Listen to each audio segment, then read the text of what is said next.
And we're going to talk about the science behind it, the science of dealing with these ladies, right? Okay.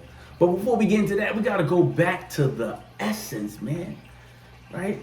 We got to go back to the essence, the manosphere, right? Because that's where this all started from, right? So, there's a lot of podcasts in the manosphere, man, that I kind of listen to, man, and, just shout them out, man. Shout out Kevin Samuels, he's dope. Shout out Alpha Male Strategies, the lead attorney. Shout out to the brother Terry Devron. A lot of cats out there doing their thing, man, just trying to help brothers out in different ways, right? And we all have our place in the manosphere, whether you're red pill, whether you're black pill. Hope you're not black pill, but everybody has a place, right? So let's kind of talk about that if you're not familiar with that, right? So what is the manosphere, right? So the manosphere, the technical definition of manosphere is that the manosphere is a loose network of blogs, forums, and websites dedicated to men's issues, ranging from topics such as life philosophies, self-improvement tips, strategies for success in life, relationships, and sex, right? And so if you're on the internet, social media, and you're on YouTube, and if you're a follower of this type of material, then you probably heard the terms red pill and blue pill and all that, right? And you know it originated from Matrix. But those who don't know, I'm gonna give you a little brief real quick, right? Okay, right? So basically, when you hear somebody say you're red pill, that means that it's a man that understands the true nature of a woman, and they reject the premise that men are supposed to take care of women, right? Okay.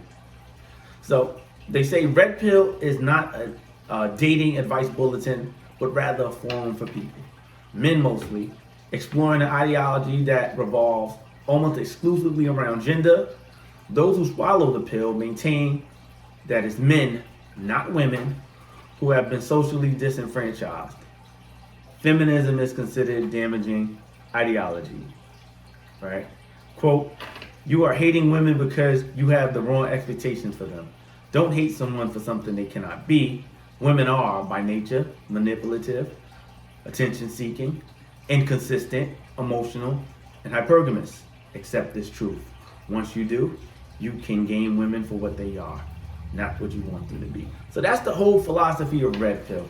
Red pill is understanding the nature of women, saying this is how women behave, and you can't change how they behave, but you can arm yourself and better deal with it and get what you want from women and out of the situation with women by understanding how women operate, right? So that is red pill, right? Then you got the opposite end of the spectrum, which is blue pill. So blue pill are simps, right? Okay, and simps is soft men, suckers. I'll get more into the definition of simps in a second, but let's talk about what blue pill philosophy is, right? So the philosophy of blue pill is that a woman makes you a better man. That making and keeping her happy should be your number one goal. That's how you continue to get sex. Blue pill teaches men to do whatever it takes to get women, which has resulted in simping. A simp is a man who lives by no code of honor. He places more value on women than he does on himself and will break every rule or principle to get one to notice him. He will throw his fellow men under the bus and agree with principles that benefit women but are unfair to men. He has no morals, right? So you have this constant battle, blue pill, red pill, right? So if you've been around social media for a couple of years, you already know who the blue pill guys are. I ain't gonna say their name because I ain't gonna give them no love, no attention, no audience on this show because we ain't about that. But you know, if you know, right? And we ain't with that, right? We ain't with that blue pill, right? But sophisticated arrogance is a little bit different because sophisticated arrogance isn't technically red pill, right? I don't consider this show red pill or this platform red pill. Why? Because I agree with the red pill philosophy. I agree with the philosophy of the red pill. But it's what you do with that information. And that's what separates sophisticated arrogance from the rest of this community. Um, because here it's all about us. It's not about women, right? If you're looking for tips on how to bag women or how to have sex with women, get as many women as you possibly get, then maybe sophisticated arrogance ain't the move for you. But if you're trying to be a man of integrity, make better decisions based on probability and the understanding of women, this is where it's at. This is where you should be. Ain't no one better. I don't care what they tell you out there. Because I live this, man. So I would like to consider myself a purple pill, right? So let's talk about what purple pill is, right? So I don't hate women, right? So that's black pill. Black pill hate women, right? And I don't view women solely as objects of sexual desire, right? I'm not against marriage or having a family. But at the same time, I do not believe in putting women on a pedestal. I don't believe in happy wife, happy life. I don't believe in tolerating a woman's crap in a relationship. That's a no. But I wouldn't say my viewpoint is in the middle. I would say that my viewpoint is that there are women out there that are no good for you, and I'm trying to equip you with the knowledge to put you in the right direction so you can only deal with high quality women. We know the game isn't in your favor, but you can find the right woman and be happy with her if you learn the right things. And it all starts with you, things you can control. And that's the premise behind sophisticated arrogance, helping you become a better man so you can make better decisions and attract better women, right? Because at the end of the day, and I get the red pill philosophy, I get MG toe, right? What's that, men going their own way? I get all of that, and you know, but do you really want to live life without female contact, right? Do you really want to have an existence where the only thing a woman can do for you is have sex with you? That's all you need her for? No companionship, nobody to build something with, start a family, right? Because you're going to get old eventually. You know what I'm saying? And, you know, thinking of women, you know, as just, you know, being here for our sexual enjoyment, you know, you're going to end up empty one day. You're going to wake up empty. It's going to get to a point, and I always say that. I say you're ready for me. You're ready for sophisticated arrogance. When you get to a point in your life where you're smashing all of these women and you still feel empty inside because these women have nothing to offer you other than sex. And sex lasts, what, 15 minutes to an hour? Then after that hour, then what? You're sitting there stuck on stupid. You done bust your nut.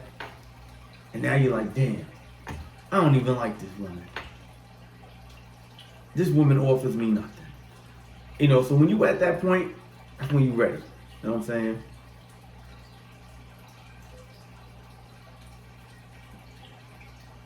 It's a tough one, right? Think about it.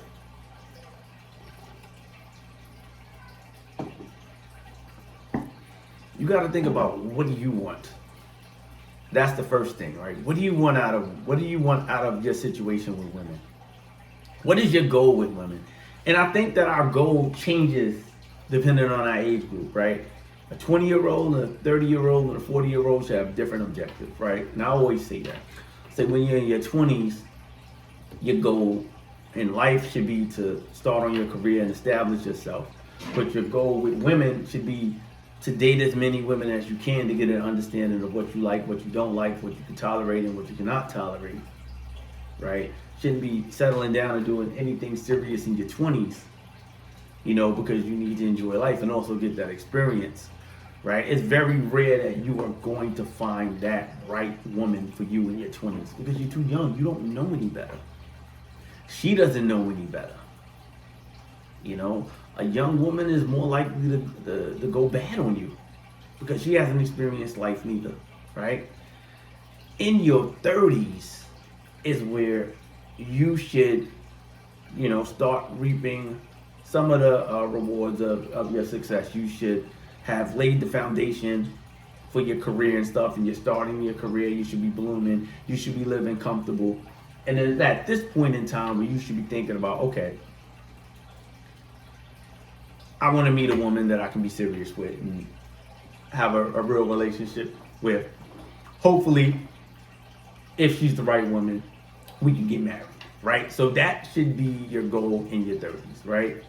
And towards the end of your 30s, you should be thinking about like marriage, settling down, having a family.